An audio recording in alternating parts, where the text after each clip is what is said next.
21대 국회 첫 국정감사가 내일부터 20일간 이어집니다. 서해상 우리 공무원의 피격 사건, 추미애 법무부 장관 아들 논란 등 현안이 산적한 만큼 여야의 치열한 공방이 예상됩니다. 네, 국회 연결해서 자세히 알아보겠습니다.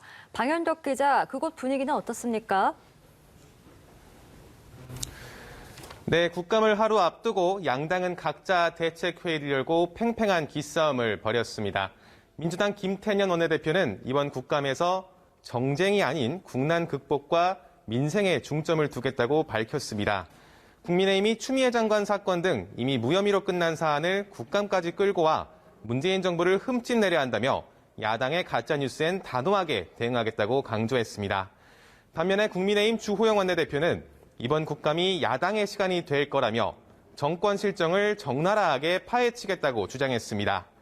특히 주 대표는 피살된 우리 공무원이 헤엄쳐 월북했다는 정부 입장이 유족 설명과 배치되는 등 여러 의혹이 많다며 국민의 눈과 귀를 가리려는 정부 여당의 시도를 정면으로 돌파하겠다고 별렀습니다.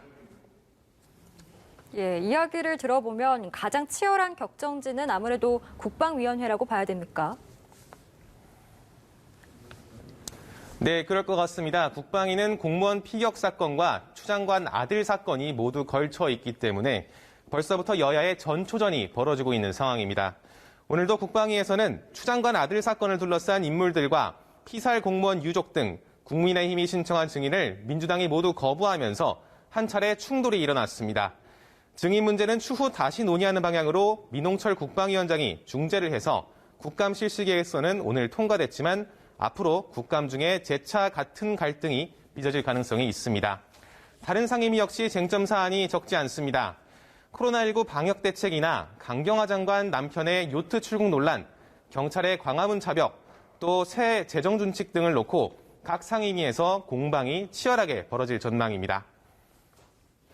예, 어제 국민의힘 김종인 비대위원장이 여당이 추진하는 공정경제 3법과 함께 노동관계법도 이번 정기국회에서 개정을 하자고 제안을 했는데 진행이 어떻습니까? 네, 김 위원장이 제안한 노동관계법 개정은 노동시장을 좀 더 유연하게 하자는 취지입니다. 다시 말해서 고용도, 해고도 유연하게 하고 임금 결정도 좀 더 자유를 주겠다는 겁니다. 정부 여당과 상당히 다른 기조인데 당장 이낙연 대표는 노동자가 생존 위기에 몰린 상황에서 부적절한 법안이라며 반대 의사를 분명히 했습니다.